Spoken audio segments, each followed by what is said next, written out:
Hello friends, आप सभी का स्वागत है आज के इस नए विषय पर। आज का विषय है सूचना का अधिकार अधिनियम 2005। आज हम इसके भाग 2 पर चर्चा करेंगे। आपको बता दें कि आज के इस विषय को हम वैकल्पिक प्रश्नों के साथ समझेंगे। तो चलिए शुरू करते हैं। आज का पहला प्रश्न है, सूचना का अधिकार अधिनियम 2005 के तहत अध्यायों की संख्या कितनी है? Option A 9, option B 10, option C 8 और ऑप्शन डी 6। इस क्वेश्चन का आंसर है ऑप्शन डी 6। क्वेश्चन नंबर 2 है, सूचना के अधिकार अधिनियम 2005 के तहत धाराओं की संख्या कितनी है? Option A 28, option B 61, option C 31 और ऑप्शन डी 40। इस क्वेश्चन का आंसर है ऑप्शन सी 31। क्वेश्चन नंबर 3 है, सूचना का अधिकार और लोक अधिकारियों की बाध्यताओं का उल्लेख किस अध्याय में किया गया है? Option A 3, option B 2, option C 6 और ऑप्शन डी 8। इस क्वेश्चन का आंसर है ऑप्शन बी 2। क्वेश्चन नंबर 4 है, केंद्रीय सूचना आयोग का वर्णन किस अध्याय में है? Option A 3, option B 4, option C 6 और ऑप्शन डी 5। इस क्वेश्चन का आंसर है ऑप्शन ए 3। क्वेश्चन नंबर 5 है, राज्य सूचना आयोग का गठन किस अध्याय के अंतर्गत आता है? Option A 6, option B 4, option C 3 और ऑप्शन डी 5। इस क्वेश्चन का आंसर है ऑप्शन बी 4। क्वेश्चन नंबर 6 है, सूचना आयोगों की शक्तियों का उल्लेख किस अध्याय में किया गया है? Option A 4, option B 5, option C 6 और ऑप्शन डी 3। इस क्वेश्चन का आंसर है ऑप्शन बी 5। क्वेश्चन नंबर 7 है, इस अधिनियम को राष्ट्रपति के द्वारा स्वीकृत कब किया गया था? ऑप्शन ए 15 जून 2005, ऑप्शन बी 20 जून 2005, ऑप्शन सी 26 जून 2005 और ऑप्शन डी 21 जून 2005। इस क्वेश्चन का आंसर है ऑप्शन बी 20 जून 2005। क्वेश्चन नंबर 8 है, यह अधिनियम कब लागू हुआ था? ऑप्शन ए 12 मई 2005, ऑप्शन बी 16 मई 2005, ऑप्शन सी 18 मई 2005 और ऑप्शन डी 12 अक्टूबर 2005। इस क्वेश्चन का आंसर है ऑप्शन डी 12 अक्टूबर 2005। क्वेश्चन नंबर 9 है, इस अधिनियम के तहत प्रारंभिक जानकारी का उल्लेख किस धारा में किया गया है? ऑप्शन ए धारा 1 में, ऑप्शन बी धारा 2 में, ऑप्शन सी धारा 3 में और ऑप्शन डी धारा 4 में। इस क्वेश्चन का आंसर है ऑप्शन ए धारा 1 में। क्वेश्चन नंबर 10 है, इस अधिनियम के प्रमुख शब्दों की परिभाषा का उल्लेख किस धारा में किया गया है? ऑप्शन ए धारा 1 में, ऑप्शन बी धारा 2 में, ऑप्शन सी धारा 3 में और ऑप्शन डी धारा 4 में। इस क्वेश्चन का आंसर है ऑप्शन बी धारा 2 में। क्वेश्चन नंबर 11 है, सभी नागरिकों को सूचना का अधिकार प्रदान करने हेतु किस धारा में प्रावधान किया गया है? ऑप्शन ए धारा 1 में, ऑप्शन बी धारा 2 में, ऑप्शन सी धारा 3 में और ऑप्शन डी धारा 4 में। इस क्वेश्चन का आंसर है ऑप्शन सी धारा 3 में। क्वेश्चन नंबर 12 है, लोक अधिकारियों की बाध्यताओं का उल्लेख किस धारा में वर्णित है? ऑप्शन ए धारा 1 में, ऑप्शन बी धारा 2 में, ऑप्शन सी धारा 3 में और ऑप्शन डी धारा 4 में। इस क्वेश्चन का आंसर है ऑप्शन डी धारा 4 में। क्वेश्चन नंबर 13 है, लोक सूचना अधिकारियों का पद नाम के संबंध में किस धारा में प्रावधान किया गया है? ऑप्शन ए धारा 5 में, ऑप्शन बी धारा 6 में, ऑप्शन सी धारा 7 में और ऑप्शन डी धारा 8 में। इस क्वेश्चन का आंसर है ऑप्शन ए धारा 5 में। क्वेश्चन नंबर 14 है, सूचना अभिप्राप्त करने हेतु अनुरोध किस धारा के तहत किया जाता है? ऑप्शन ए धारा 5 में, ऑप्शन बी धारा 6 में, ऑप्शन सी धारा 7 में और ऑप्शन डी धारा 8 में। इस क्वेश्चन का आंसर है ऑप्शन बी धारा 6 में।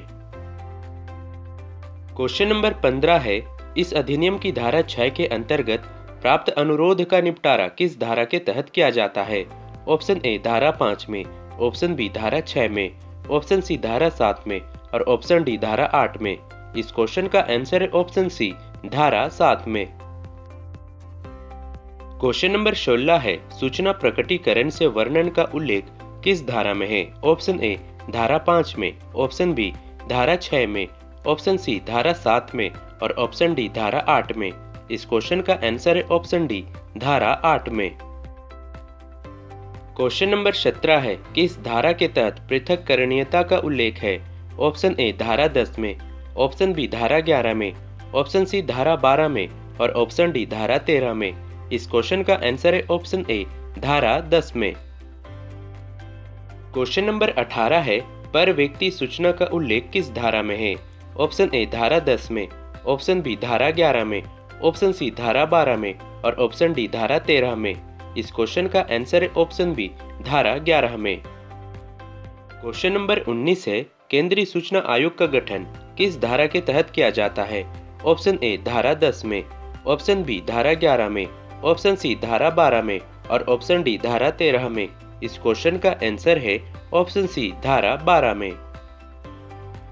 क्वेश्चन नंबर 20 है, किस धारा के अधीन केंद्रीय सूचना अधिकारियों के पदावधि व शर्तों का उल्लेख किया गया है? ऑप्शन ए धारा 10 में, ऑप्शन बी धारा 11 में, ऑप्शन सी धारा 12 में और ऑप्शन डी धारा 13 में। इस क्वेश्चन का आंसर है ऑप्शन डी धारा 13 में। क्वेश्चन नंबर 21 है, मुख्य सूचना आयुक्त या सूचना आयुक्त को हटाए जाने के प्रावधान किस धारा में है? ऑप्शन ए धारा 14 में, ऑप्शन बी धारा 15 में, ऑप्शन सी धारा 16 में और ऑप्शन डी धारा 17 में। इस क्वेश्चन का आंसर है ऑप्शन ए धारा 14 में। क्वेश्चन नंबर 22 है, राज्य सूचना आयोग का गठन किस धारा के तहत किया जाता है? ऑप्शन ए धारा 14 में, ऑप्शन बी धारा 15 में, ऑप्शन सी धारा 16 में और ऑप्शन डी धारा 17 में। इस क्वेश्चन का आंसर है ऑप्शन बी धारा 15 में। क्वेश्चन नंबर 23 है, राज्य सूचना अधिकारियों के पदावधि व सेवा शर्तों का उल्लेख किस धारा में है? ऑप्शन ए धारा 14 में, ऑप्शन बी धारा 15 में, ऑप्शन सी धारा 16 में और ऑप्शन डी धारा 17 में। इस क्वेश्चन का आंसर है ऑप्शन सी धारा 16 में। क्वेश्चन नंबर 24 है, राज्य मुख्य सूचना आयुक्त या सूचना आयुक्तों को हटाने का प्रावधान किस धारा में है? ऑप्शन ए धारा 14 में, ऑप्शन बी धारा 15 में, ऑप्शन सी धारा 16 में और ऑप्शन डी धारा 17 में। इस क्वेश्चन का आंसर है ऑप्शन डी धारा 17 में। क्वेश्चन नंबर 25 है, सूचना आयोगों की शक्तियों का उल्लेख किस धारा में है? ऑप्शन ए धारा 18 में, ऑप्शन बी धारा 19 में, ऑप्शन सी धारा 20 में और ऑप्शन डी धारा 21 में। इस क्वेश्चन का आंसर है ऑप्शन ए धारा 18 में। क्वेश्चन नंबर 26 है, अपील करने का उल्लेख किस धारा में किया गया है? ऑप्शन ए धारा 18 में, ऑप्शन बी धारा 19 में, ऑप्शन सी धारा 20 में और ऑप्शन डी धारा 21 में। इस क्वेश्चन का आंसर है ऑप्शन बी धारा 19 में। क्वेश्चन नंबर 27 है, शास्ति का उल्लेख किस धारा में किया गया है? ऑप्शन ए धारा 18 में, ऑप्शन बी धारा 19 में, ऑप्शन सी धारा 20 में और ऑप्शन डी धारा 21 में। इस क्वेश्चन का आंसर है ऑप्शन सी धारा 20 में। क्वेश्चन नंबर 28 से सद्भावना पूर्वक की गई कार्यवाही का संरक्षण किस धारा के तहत किया गया है? ऑप्शन ए धारा 18 में, ऑप्शन बी धारा 19 में, ऑप्शन सी धारा 20 में और ऑप्शन डी धारा 21 में। इस क्वेश्चन का आंसर है ऑप्शन डी धारा 21 में। क्वेश्चन नंबर 29 है, किस धारा के तहत इस अधिनियम के प्रावधानों का अध्यारोही प्रभाव का उल्लेख है? ऑप्शन ए धारा 22 में, ऑप्शन बी धारा 23 में, ऑप्शन सी धारा 24 में और ऑप्शन डी धारा 25 में। इस क्वेश्चन का आंसर है ऑप्शन ए धारा 22 में। क्वेश्चन नंबर 30 है, न्यायालयों की अधिकारिता का वर्जन का उल्लेख किस धारा में है? ऑप्शन ए धारा 22 में, ऑप्शन बी धारा 23 में, ऑप्शन सी धारा 24 में और ऑप्शन डी धारा 25 में। इस क्वेश्चन का आंसर है ऑप्शन बी धारा 23 में। क्वेश्चन नंबर 31 है, इस अधिनियम के प्रावधानों का कतिपय संगठनों में लागू न होने का उल्लेख किस धारा में है? ऑप्शन ए धारा 22 में, ऑप्शन बी धारा 23 में, ऑप्शन सी धारा 24 में और ऑप्शन डी धारा 25 में। इस क्वेश्चन का आंसर है ऑप्शन सी धारा 24 में। क्वेश्चन नंबर 32 है, मॉनिटर एवं रिपोर्ट करने का उल्लेख किस धारा में है? ऑप्शन ए धारा 22 में, ऑप्शन बी धारा 23 में, ऑप्शन सी धारा 24 में और ऑप्शन डी धारा 25 में। इस क्वेश्चन का आंसर है ऑप्शन डी धारा 25 में। क्वेश्चन नंबर 33 है, समुचित सरकार द्वारा कार्यक्रम तैयार किए जाने का उल्लेख किस धारा में है? ऑप्शन ए धारा 26 में, ऑप्शन बी धारा 27 में, ऑप्शन सी धारा 28 में और ऑप्शन डी धारा 29 में। इस क्वेश्चन का आंसर है ऑप्शन ए धारा 26 में। क्वेश्चन नंबर 34 है, नियम बनाने की समुचित शक्ति का उल्लेख किस धारा में है? ऑप्शन ए धारा 26 में, ऑप्शन बी धारा 27 में, ऑप्शन सी धारा 28 में और ऑप्शन डी धारा 29 में। इस क्वेश्चन का आंसर है ऑप्शन बी धारा 27 में। क्वेश्चन नंबर 35 है, नियम बनाने की सक्षम प्राधिकारी की शक्ति का उल्लेख किस धारा में है? ऑप्शन ए धारा 26 में, ऑप्शन बी धारा 27 में, ऑप्शन सी धारा 28 में और ऑप्शन डी धारा 29 में।